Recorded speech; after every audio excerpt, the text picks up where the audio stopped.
So can you give us and give our viewer and me a bit of background to the young Shawn Harper as a kid? And I do know, but I want you to tell your own story about the difficulties, the setbacks, the bullying that you experienced. Right. Thank you so much for that, because it gives context to my crazy ideology, right? It's most people, when they see a above average or an amazing athlete, he or she is kind of pushed or catered to in a certain way.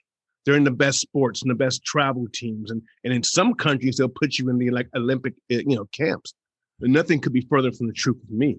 First of all, I was a horrible athlete, and I struggled in probably every facet of life. I was documented with 4 to 5 learning disabilities. I was kicked out of 2 schools for disciplinary issues, had to repeat the first grade, single parent setting. I wasn't poor, I was po. We would just eat potatoes, every day. I mean, it was really bad. It was 6 kids in one house. My mom was a maid scrubbing floors. And as I mentioned, I was kicked out of those schools. I left high school graduating last in my class in academics. My academic ranking was about 1.62, which is extremely low. And I was dead last, voted most likely to fail. And in sports, as I mentioned earlier, I wasn't even honorable mention all conference. And I stuttered. I stuttered bad. In fact, if you listen closely, it comes out every once in a while. But let me just say this going forward is that I'm not disabled. I don't own that title. I am uniquely enabled. And that's so important, because everyone has strengths and everyone has weaknesses. My God, Superman has kryptonite. Okay. But you don't see Superman saying, oh my God, I'm such a victim. I have kryptonite. Victimization cripples you. And I went off to a junior college in Mason City, Iowa. In the first year of that junior college, I sat the bench the entire season. And I was just about to give up, honestly. And I called my mom.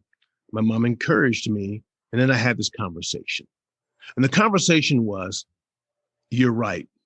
I'm a failure. I can't be successful according to the world, whatever. I said, but I can win. And the moment I said that, it was like in those sci-fi movies where, the guy or the lady walks over and cuts on a switch and the entire factory, some space factory cuts on, like, that's what happened to me. I mean, my body just came to life and I began to see things from a totally different perspective. I was merging the competitiveness in me to say, Shawn, you can win this game called life. Mm-hmm. And it gave me so much encouragement. And I began to look at life from that competitive realm. And I began to MacGyver the game of life, and the rest is history.